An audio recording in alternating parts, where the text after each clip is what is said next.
What's up, folks? Welcome to another episode of Smoke World. I'm your host, Stone. So go grab that stick, go grab a glass, whatever you're drinking. Let's sit back and have that conversation. Today, my guest is Michael Herklots, Ferio Tego Cigars. I sit down, got a guest co-host, Mike Dove. We are at Cigar Sessions. We have a great conversation. He's a very interesting individual, jazz drummer, graduated from Berkeley, but he'll get into all that. So sit back, relax, and enjoy the show. All right, folks, so I'm sitting down with two mics. I got Mike Dove's going to be my guest co-host, Mike Herklots. And you're with, say the company's name, because I don't know. You afraid? I'm a little afraid? I practiced twice. Go for it, three Stone. Times. Say it, Stone. Slow, real slow. Ferio Tego. Ferio Tego. If You I got say it. fast, Ferio Tego. That's it. I like it with the accent, too. Yeah, Ferio Tego. It sounds good in any language. Yeah. I Even if like you do that. screw it up, it sounds good. Ferio Tego. Yeah, I like it. You should hear what people have called it. I can imagine. Sure. Tango Fuego, Whoa, wow. Ferio Tego, all kinds of craziness. They haven't called it Guy Fieri yet, though, right? I've not gotten Whoa, that one. No. hater. Making Watch sure. yourself, No, brother. I'm just saying. You know. Ferio Tego. Michael Herklots with Ferio Tego. Well, Thanks for having you. me on. Thank you for joining us, bro. We're here at Cigar Sessions. I wanted to get your backstory. You have a very interesting story. Let's kind of I like to give my guests some demographics on where you're from. How'd you even get started with this thing? So we'll start from where are you from? Wow, like you got baby pictures, too, that we can post on I'm hoping Yeah. so. No, we can't Because post he still got that look. Too He many still has that weirdos. look like he probably looked Oh, baby exactly pictures the of same. me. Oh, yeah, of course. Oh, yeah. I mean, we Oh, want you the got whole it. thing, like, you know, Oh, I date, got 'em. conception and everything. I got him. Date of conception. Jeez. That's not a conversation I want to have. I was raised in Northeast Connecticut. I was born in Montana, moved a little, but raised with my twin sister, Northeast Connecticut, from 3 years old to 18. Beautiful little, small, quiet town. Not the Martha Stewart part of Connecticut, but the other part. the shut down mills, textile mills, and what's called the quiet corner of Connecticut. But beautiful town called Danielson, and was there through 18. Graduated, went to music school in Boston at Berklee College of Music. And What did you do in jazz, brother? yeah, I was a jazz guy, drum set performance. Oh, wow. I was a jazz drummer myself in Oh, my yeah? former life. Right on. Yeah, okay. I'm sorry to stop you. No, but no, you caught my it's great. attention. Jazz So drummer. I have a degree in drum set performance, which obviously is worthless. And, but my parents, said I could be anything I wanted to be, do anything I wanted to do. Fucking idiots. No, just kidding. See, that's a no. Don't Just- encourage your kids. No. Let me tell If you. they're losers, they're just losers. Can I Just tell you call it. something?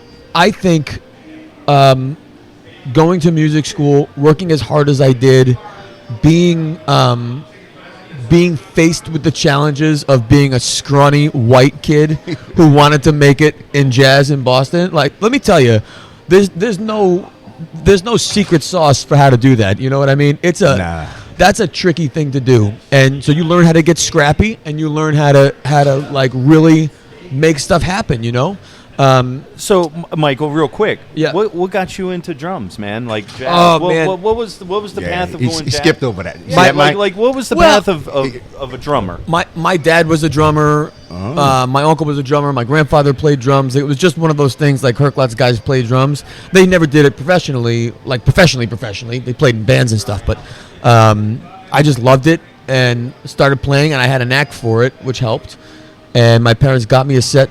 I started fall of 5th grade. My parents got me a set for Christmas, and I just went at it. And it became my favorite thing to do, which is why I wanted to pursue it, because why make a living doing something if it's not your favorite thing to do? And that was my thing. But interestingly, when I moved to Boston, one of my roommates, who was from Pittsburgh, we would go for a different walk through Boston every day. And it was probably October, something like that, 1999. And we're walking down Newbury Street. There's a cigar bar there called Cigar Masters at the time. And he says, "Oh, let's go in and smoke a cigar." I'm like, "Smoke a cigar? What are you, nuts, bro?" Like, I'm a lifelong asthmatic. I've never smoked. I have no money. Like, none of this sounds good to me. Right. And he's like, "Well, I'm going." I'm like, "All right." So in he goes. I follow him in. We walk up these stairs, turn into this place, open the door, and it's like walking into another world, which we all recognize now. Right. Right? And so you think back to that first time, and this is 1999. So it's the top of the cigar boom. Everyone's in olive suits, right? Jazz is playing. Everyone's drinking out of snifters.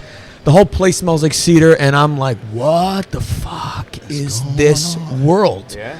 And I took 5 steps in. There's a young guy standing by the bar, olive suit, olive turtleneck sweater. Jazz is playing, and there's a CD on the bar with his picture on it. So I walk over. I'm like, bro, is this you? He's like, yeah. I was like, oh, I just got to Berkeley. He's like, oh, I just graduated Berkeley. So we start talking. I'm like, man, this is crazy. He's like, what do you like to smoke? I said, I've never smoked a cigar in my life. And he's like, oh, you're in the right spot. I'm like, yeah, all right. So we sit down with a coffee, $2.50 in 1999 for a coffee, by the way, which for a college student is that's a week. Oh, it's a week. I lost 4 pounds that week because I couldn't eat. I had a coffee, and my roommate Chris said, do you want to take a puff of this? I'm like, what is it? He said, it's called an Ashton Classic Panatella. So picture, small, narrow, light wrapped, easy. I said, yeah, bro, nope, let me try it. And he's like, you just take a puff, you don't inhale it, and that, man, let me tell you, I can remember the feeling of taking that puff and having the smoke hit my mouth and just thinking, I don't know what this is, but I know I like it. I know I've never experienced it before. I know I want to repeat it, and I know I can't afford it. And then immediately I went on this quest to see if I could find a job in retail, thinking I could get a discount, and then I could do my homework and I could do whatever and I could try shit. And so that spring, I went to some school through summer. Okay. 6 semesters in a row because I wanted to graduate early. So I had to move off campus. I got a job in a little kiosk in a shopping mall in the Prudential Center Mall in Boston, May of 1999. And to date, now 25 years later, I've never stopped making money in the cigar industry since May of 99. So that's a pretty awesome story. It's like, and I'm sure people ask you all the time, what was your first cigar? So that's a great story. Mine came from that gentleman who can't see him, obviously, but sitting over there, I was just out of college. We were at a UD tailgate, UD football tailgate. Trey's like, hey, man, why don't you try a cigar? I'm like, dude, I've never smoked a cigarette a day in my life, right? Like, the hell would I? No, like, I had that picture of, I'm not like 70 years old sitting in a suit, smoking a cigar, because that's what the mantra of What cigars. year was it? God, it had to be 2000, right around there, 99, 2000. And I remember the same type thing, lit up. And I can tell you what my first ever cigar was Rocky Patel's original company, Indian Tobacco. Yes. That's what was my first cigar. Bro, let me tell you, I'm so old. I've known Rocky since I started. Yeah. And Rocky, selling Indian tobacco, used to come by the stores, selling his ass off. I mean, pushing. The first time I ever smoked 2 cigars in a day was with Rocky smoking Indian tobacco. I thought I was going to die. My head was spinning. And I would have smoked 3, except I had to buy a futon because I had just moved off. I had just moved off campus, and I had to go pick it up. On that, just remembered that. Priorities are strong there. Let me tell you, strong priorities right there. No, it's just I always think it's great. Stone and I, we talk all the time about, the thing about cigars, Michael, and you see it. You get to travel across the country and all. It doesn't matter what you do for a living, what your background is, where you live, how much money you have. This is one common denominator that brings everybody together. But it's the one, I said this on a podcast before, the thing that makes this, because look, sports brings people together, music brings people together. If you all like the same band, you could be a bus driver and a CEO. I mean, that stuff happens. If you're in a bar and you're watching a game, you're all rooting for the same team. There's a camaraderie there. Yeah. But the difference with our thing is that it is so misunderstood by the most people. I like that. If you have the Yankees in common, who gives a shit? Right. I mean, that's not. It's cool, but it's not special. Yeah. It's the thing that is the most misunderstood by most people. That when you find one other person that shares a passion for the thing that most people in your life don't understand, it creates a level of kinship and camaraderie and connection that honestly can sometimes surpass the connection you have with friends that you've had for 20, 30 years that don't understand this stupid little thing. No, I agree. Very true. We were on vacation a couple years ago, and the second night, I go down to the fire pit. Comes a guy out with his family. I got my little travel humidor, and he's looking over, and he's like, my wife said I shouldn't bring any. I said, do you want one? He said, absolutely. I had a best friend for the next 5 nights. You bet. Like, I mean, it was like by the end of that week, man, I'm pretty sure we were related. Like, I spent more time with him than I did with my family, and I think it's the same way with him. If you land in any new city, try the concierge hotel, the hotel concierge, and then go to a cigar shop. Yes. And then run that by them, and they're going to say, no. Yep. Don't go to those places, go to these places. That's real community. So you got into the retailing part of the business. So 1999. I know we have a common friend that I think you worked for. If this part of the story is wrong, I apologize.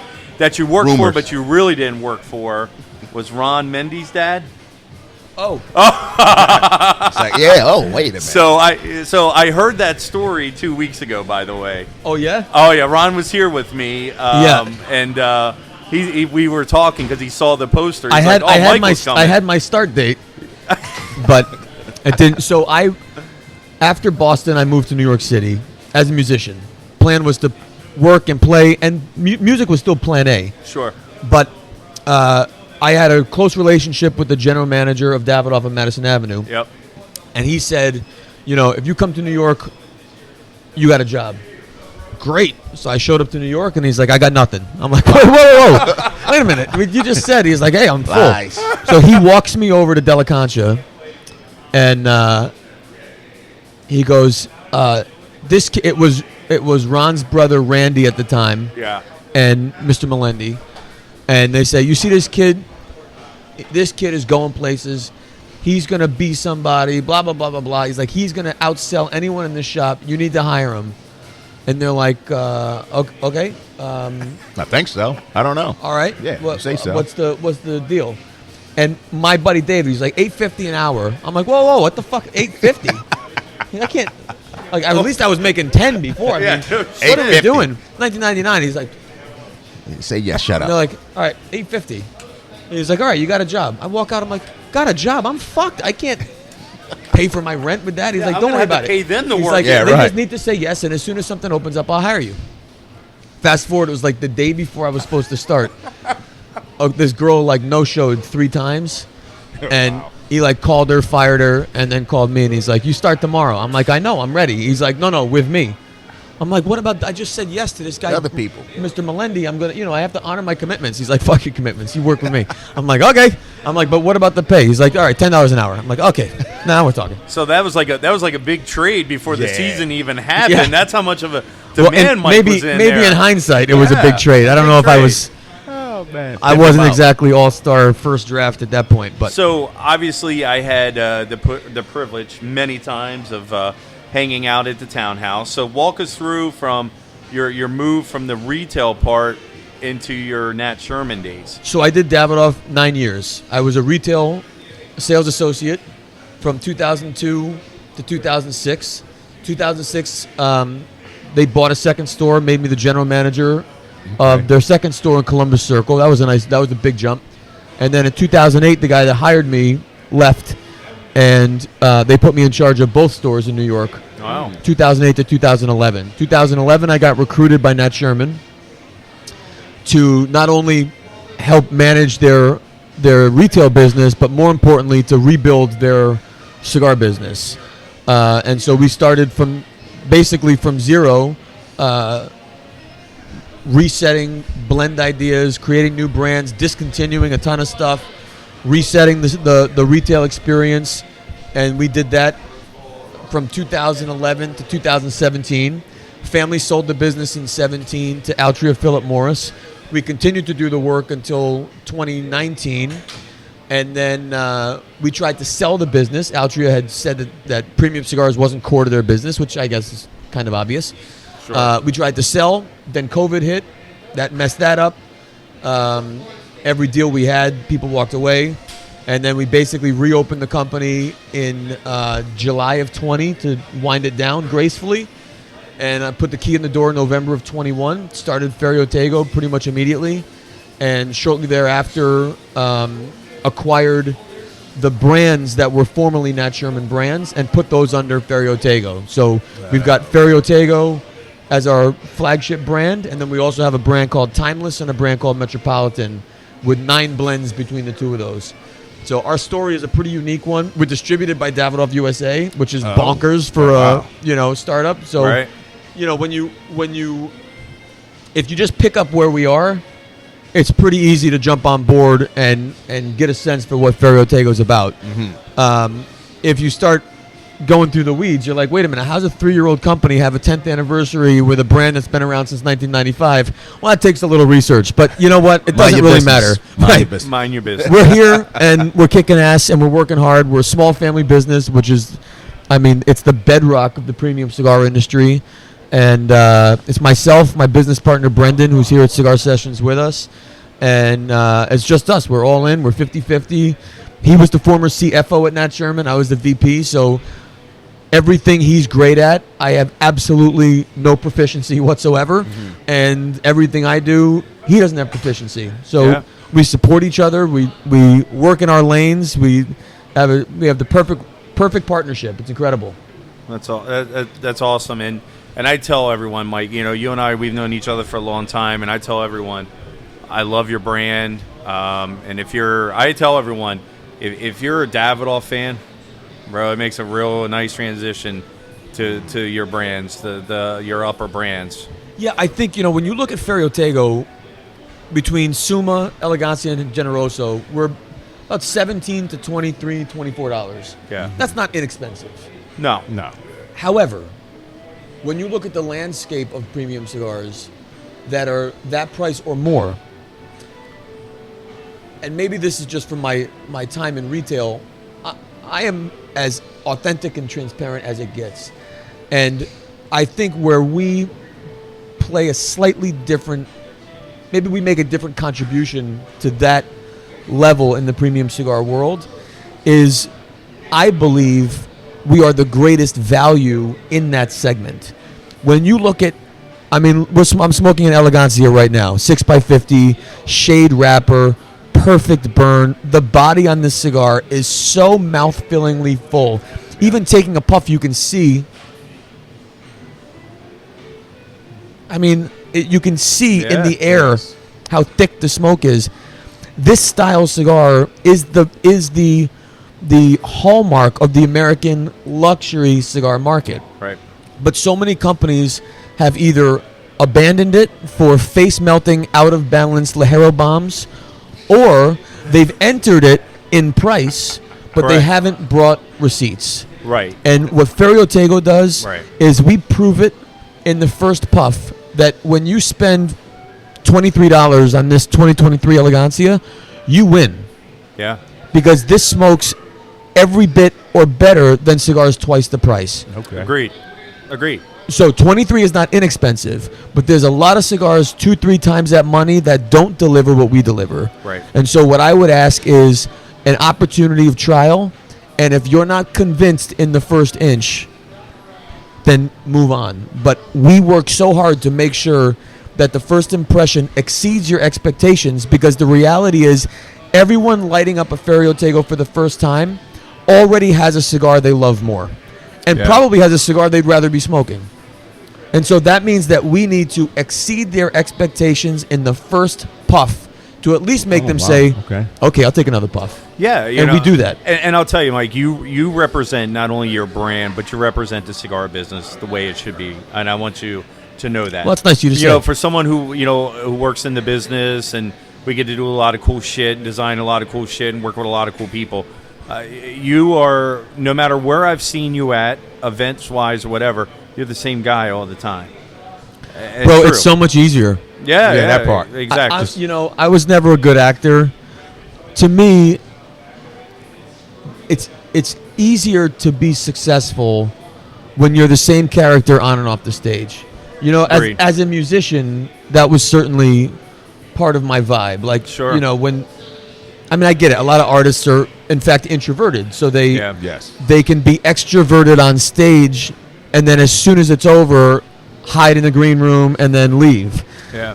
That was never my vibe. My thing always after a show, you know, the band would want to leave and go to a bar, and I'd go hit the audience, right? If these people just paid money to Yes. come see us play, I'm hanging with them. I'm not hanging with you motherfuckers. We just spent, an hour and a half on stage together. I'm Right. done with you. I want to go meet the people Yeah. who came to see the show, and that's how the business is. And I think that's what makes you so great about this. I've watched you interact at events that we've been at. You really take time out to talk to people, not just throw a cigar at them or, like at the Smoke and O's event that we were at. Big event, a lot of people.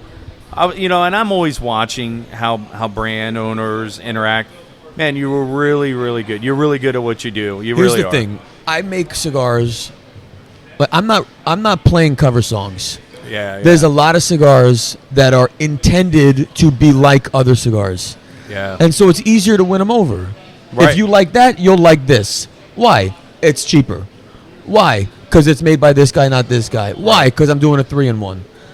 I'm not doing covers. I'm doing original work. I like So it. I have to Original hustle. compositions. I have to hustle the way the guys in New York City do with their mixtapes and their CDs, dropping it in people's hands, saying, please listen to it. And hopefully when you do, Yeah. and you listen to my music in the form of smoke and blends, Yeah. it speaks to you differently. And that's way harder in the short term, but in the long term, it's original work, right? No one liked Dave Matthews Band the first time they heard it because they're like, Right. why aren't these guys singing? Right. Yeah. And they, like, Their songs are what's- too long. I don't But- want to hear him play music now that he's got a call. Bro, and he sounds like Dave Matthews and no one else does. Exactly. And lots of people have tried, yeah. and they can't. That's original artist work. Yeah. And I would much rather put my time and energy into trying to create original artist work Yeah. that's going to stand the test of time rather than trying to pick at crumbs with everyone else fighting over the same styles. It's not me. Stone, that's truth talking right there, man. I like Man it. is speaking original and making original compositions. Yeah. See, I'm stuck on the jazz thing. I'm sorry. Yeah. I mean, that's in a former life, as a young guy, I played with Chris McBride and all those guys. Dude, Christian's my dude. Really? You want to wait, finish your story. I got a Christian story. Oh yeah, Chris, John Roberts, Joey DeFrancesco, Orrin Evans. God bless him, he just passed away. Right. So I came up in an all-city jazz band with those guys. Yep. And so I'm looking, I'm saying, okay, now who did you play with? Because you kind of smoothed over the whole jazz scene thing. Well, I can't let played- you do that. So if you look at like cats that are hot now that I went to school with, for example, Dave Matthews, the lead trumpet player for Dave Matthews is Rashawn Ross. Yeah. We lived together in the dorms. We played in big band together. Oh, wow. So I played with him. There's a jazz vibist named Warren Wolf Okay. who's big now. He actually plays in Christian's band and has played on probably 5 or 6 of Christian's albums. Warren played vibes on my senior recital. Okay. But, we were coming up together at that time. Great tenor sax player, Walter Smith, the third. Another guy, Dana Stevens. These guys are monster, Blue Yes. Note, the whole Yeah. deal. They played in my quartet going Okay. all through college. Wow. So, I played with I don't play with them now. I played with them then. Right. So you're not doing anything now with the music. Very little. Really? When I moved to New York, I really started playing a lot more like songwriter and theater and Okay. there's a songwriter now very famous. His name is Justin Tranter. He had a band called Semi Precious Weapons that was on tour with Lady Gaga. But before that band, we all moved to New York together as the Justin Tranter Band. And we would play CBGBs on the same bill with what became Lady Gaga. Wow. So just, it's a moment in time where, like, my kids joke. They're like, how do you know all these famous people? It's like, because we weren't famous. Right. Right. You know what I mean? Like, we were We were just- all hustling. Right. was on the grind. And when you live in New York Gigging. and you're in the arts world, whether, what's your social circle? Actors, dancers, musicians, right? And so that's who you're dating. That's who you're out with. That's who you're Yeah. socializing. That's who's bartending. That's who's giving you free drinks on the side. And some percentage of those are going to become Little bang, bang. stars. Absolutely. But Christian, bro, So I did a record with this jazz singer named Sarah Lieb. Okay. She lives in L.A. now. I'm trying to think of the name of the record. But if you look up Sarah Lieb, you'll find it. And it was a quartet. It was the last thing I recorded before we moved. Actually, I think I might have gone back to record it in Boston and then back to New York. Okay. Anyway, that summer after college, she went to study in Aspen. And Christian was the jazz studies guy for that Aspen summer program. Mm-hmm. So fast forward, I'm at Davidoff, stocking the shelves. Now, this is 2002. So still, like, no real internet. Right. No, At least not like with, like, current pictures and shit. Not at all. So meanwhile, I've been listening to Christian with Joshua Redman and Greg Hutchinson and Brian Blade, like all these guys. That's what I would listen to before we hit. Roy. Yeah. God bless his soul. So I'm in the humidor stocking, putting cigars up, and Cat comes in. He's looking around, and he's like, "Are you Michael?" And I'm like, "Yeah." And he's like, "Yo, did you play on that Sarah? Were you the drummer on that Sarah Lieb record?" Wow. And now I'm feeling myself, right? I'm like, "Ooh, shit!" Yeah, you know me? Yeah, bro. So I stood up. I'm like, "How you doing?" I'm Michael. And I, that voice. Yeah, you got and that I only heard it like once or twice. And the last picture I saw of him was like a CD liner 10 years ago. And he's like, "Oh, I'm Christian." And I'm like, before I could say anything, I'm like, "Oh my God." Like McBride. He's like, "Yeah." I'm like, "Dude, I don't even know what to say." I'm like, "Did you really listen to this record?" He's like, "Yeah. Yeah, he's that guy. Like referenced one of the solos on one of the songs. I was like, "All right, this is the real deal." Like I couldn't give a shit any celebrity that walked in, and they all did. Yeah, I can imagine. Sure, yeah. Christian, that's my dude. Carl Allen, another one, drummer, jazz drummer, and they're very tight. He came in separate. He's a big DuPont lighter and fountain pen guy. Okay. He comes in, looking at stuff, and he's like, I didn't recognize him, so he's like, "Hey, do you think I got a lighter? I can't get it to work." I'm like, "I'll send it out for you. Just give me your email address and I'll send it." He's like, "All right, cool." And he used to have long dreads, like Stevie Wonder dreads, but when I saw him, he has short hair. So I'm like, yeah, no sweat. I'm like, looking at him, like, I know this guy. I'm like, just write down your email. And he goes, Jazzy Carl at something. Blah. And I'm like, Jazzy Carl. I'm looking at him, I'm like, Alan? He's like, yeah. I said, bro, I had your Sabian ad on my wall for like 4 years. He's like, get out of here. So I talk to these guys all the time, man. Oh, wow, that's great. Now, I got a separate question. Come think about music in the cigar business. So, you got all these podcasts or YouTubes, and everybody can say a promo just right. Everybody's going to say it a little different. There's no jingle. It sounds crazy. A jingle for a cigar brand or just cigars, period. There is none. I always think about that coming from a music background. Like, there is no jingle where you can say, you know what? Hey, I'm a sponsor. Just play this. You why? don't have to say nothing. Because if it has the words of the brand in the song, no one's going to play it. Say that again.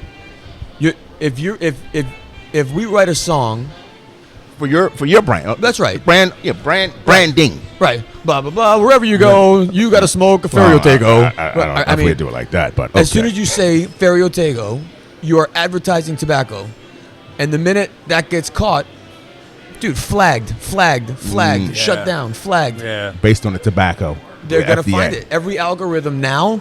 Like, you can't even get cute anymore. You say the words Ferio Tego on an Instagram post. If I'm not following you, I don't see it. The algorithm. Because they've determined that it's breaking their rules. Now, I can show a video of me getting in a street fight with you, right? Kicking your teeth in and then drinking a beer, no problem. Right. But showing a beautiful cigar and a glass of scotch, done. Same with YouTube. It's like, with all of it. I don't understand that. So I thought about writing a jazz tune, instrumental only, right, called Ferio Tego, using that as a rhythmic theme. Right. Biddle-a-doo-doo, Ferio Tego. Like, there's something about that like sounds so good. I just haven't gotten around to it. Okay. I've been a little busy. But you want to work on it. Anyone listening, if you want to write me a Ferio Tego jam, we will use it. I like that. So now, how can people support you? You got some social media. I know I saw some videos of you with He's our Dapper Duck, folks. So because this is audio, Yeah. I had to break it down to him. Yeah. Okay, he's got his blue blazer on. Yeah. What size do you wear, bro? Because that is like extra medium. Like The what? Extra medium. Dude, I don't know. This is upstairs. You don't buy this in the men's section. You got to Yeah. buy this. You have to look in like proms and graduations. You know what I mean? And even then, it's like junior prom. Oh my god. I'm like a solid high school sophomore in stature. You got 7th grade bill, bro, and a lot of people can't say that. That's all right. That's a good thing. Yeah. It's So good. That's a compliment. I don't mind being lean. Absolutely. I wish I could go back to that. Oh man, how can you support? Listen. So first, you can follow us at Ferio Tego, at Michael Herklots, on everything except for X, formerly Twitter. It's Ferio Tego Cigars. Otherwise, Ferio Tego, FERIOTEGO, Ferio Tego, or Michael Herklots, all platforms. That's number one. Number two, you can buy the work. You can find a place, ask if Ferio Tego is sold there. There's no greater reassurance to a retailer, whether they have it or not, than when a customer walks in and asks for Ferio Tego by name. Could be 100%. Timeless, could be Metropolitan, or just ask for Ferio Tego, and that incorporates all of it. But that's a reassuring thing to the retailer that this is a viable brand that people are actively looking for. Because what we do today is, you have Ferio Tego? No. Okay, no problem. Go on my phone, buy it, and nobody knows that you Right. bought it. Right. So ask for it. That's the second thing. The third thing is, should you decide to experience Ferio Tego, share your experience. Yeah. Okay. Take a picture, whether you post it or whether you just show it to a friend. When you share your affection for our brand, you're giving other people the permission to love it before they light it. Because today, especially in the world of living on our phones, we only post what we know will be met with the response that we're looking for. 100%. And so I'm in 1,000 Facebook groups like you, and I hate all of them. Yeah, But I I'll agree. never forget, there was one group that I never saw any of my blends being posted. And one day, somebody posted Ferio Tego Timeless Prestige Torpedo with like a 2-inch ash on it, Nice. and tagged me in it in this group. Nice. And said, Ferio Tego Timeless, at Michael Herklots, at Ferio Tego, spectacular, can't wait to get more. So I see it, and I write back right away in the comments, hey, thank you so much for posting it. It really means a lot. It helps us as a new brand. You know, I'm super grateful. Thank you, thank you, thank you. Dude, within an hour, somebody posted, it looked like the same photo. Same cigar, different size, stack of dimes ash, taken in a beautiful location, like with background Oh, wow. props, Nice. propped up the whole thing. But the comment on the photo that he posted was, agreed, smoked this last week, unbelievable. And I thought to myself, then why the fuck didn't you post it last week? Monkey see, monkey do. Because he knew that he wasn't going to get the likes and the Right. back slaps and the yeah mans and the me toos. Right. But that photo gave him permission Yeah. to join in. Yeah. Now that group, it looks like a Ferio Tego group. What's the name? Do Everyone's you want to share the posting. name of the group? Do you recall? In that group, that particular group. But do you remember the name of the group? I know it, but who cares? Okay. We Like do that. have a Ferio Tego group now, Okay, well there you go. which is called the Ferio Tego Collective. And that's all things Ferio, both what we talk about up front and also some of the behind the scenes stuff. That's awesome. And it's a great community. We just started a couple months ago, so you can join that too. Yeah. But that's how to support. You know, we're small, we're family, we're privately owned, we're in it to win it. We manufacture only with family businesses in all 3 countries, Nicaragua, Dominican, and Honduras. That's a pretty unique proposition for a small That's business excellent. like ours. Frankly, a big business for that matter. Not a lot of people do it. So we're excellent. excited, man. We're going to have a great night tonight at Cigar Sessions. We're going to sell a bunch. Yes. And that's what I got, man. Excellent. Now, Mike, I need you to plug. Now, Mike does my website, Weekfish. Weekfish, you know you got to give a shout out. You got to So put much that out like there, brother. Michael said, you know, we rep these. We rep a lot of brands, a lot of lounges. We do all their social media, their graphic design. Was lucky enough, Stone trusted me enough to do his website, and you know, so yeah, you can find us at Weekfish LLC on Facebook and Instagram, and TikTok, and weekfish.com. We do some pretty cool designs. We make guys like Michael look really good in certain designs. A lot of filtering, a lot of effects, a lot of layers. I earned those wrinkles, bro. But I love it. Don't take them away from me. Hater. You know, it's a great part of the business. And I so my tagline, Mike has some great taglines. In 2020, when COVID hit and I really started getting involved in the cigar industry more, my whole feeling was we're selling a premium product. It's time that they get represented like a premium product. Nice. You know? That's a mic drop right there, brother. You know? That's Amen. Boom. So, you know, that was, you know, I got sick and tired of seeing lounges and all throw up a blurry photo and be like, come in and spend $25 for this cigar. It's great, guys. A blurry Well, photo. then let's represent that product the way it should be represented. Right. man. We're going to elevate our blends, elevate the experience, elevate the content. Absolutely. Yep. So one last question that we do have for him. What's sir. next for your brand? You know what, man? He's got that look. Look. He's got I am the a look. big believer in making sure that we play our hits right. And Thank not you. just write new tunes. Thank you. And as an artist, I'll end with a jazz analogy. The greatest inspiration I have for my cigar business is Miles Davis, for those that don't know. course. When Miles hit the scene, he hit the scene 50s, playing with Coltrane, small band, combo jazz, muted trumpet or not, but he was swinging, Oh, yeah, absolutely. playing small rooms, classic what you imagine that jazz scene to be. Evolved into bebop. But then in the 70s, and certainly his drug habit helped, but nevertheless, he started playing more fusion. He was inspired outside of his box, whereas a lot of the other cats stayed in their box, and he was criticized for it. Yes. He was criticized saying that he was selling out Yes. jazz. Right. But if you compared 1990 Miles versus any other jazz artist of his era, those cats are still playing rooms of 80 people in the same style and the same tunes. And Miles' approach was, you want to hear the old stuff, it's there for you.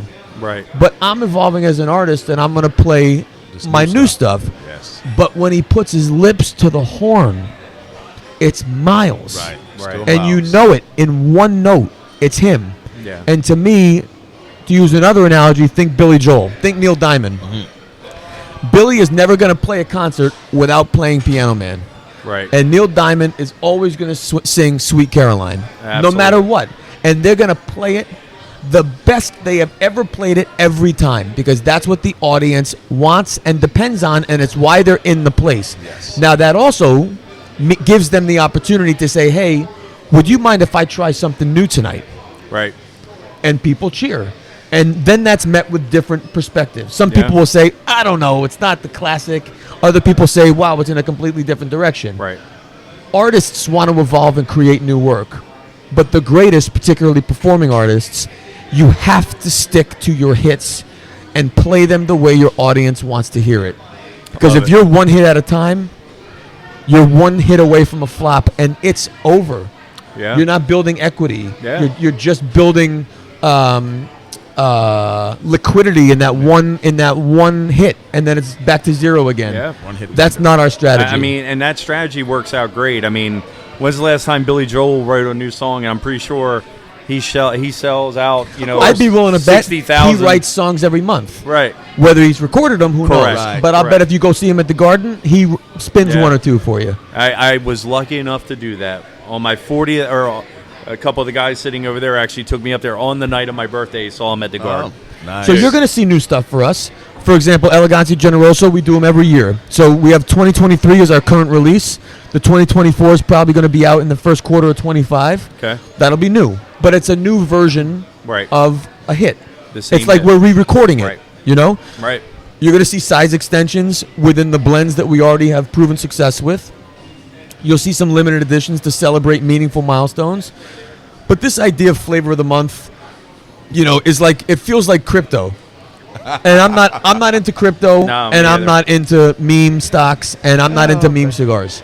So you can expect what's new is that we're going to be consistent. And I frankly think that's new again in the cigar business. I like it. I love it. Mike. Yeah, man. Appreciate you, man. Guys. Thank you. Appreciate Thanks, bro. it. Thanks, fellas. Alrighty. Well, folks, there you have it. 2 mics.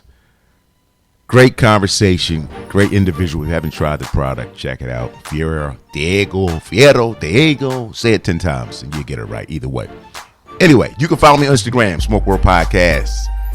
Email stone@smokeworldpodcast.com. The website, smokeworldpodcast.com is the website.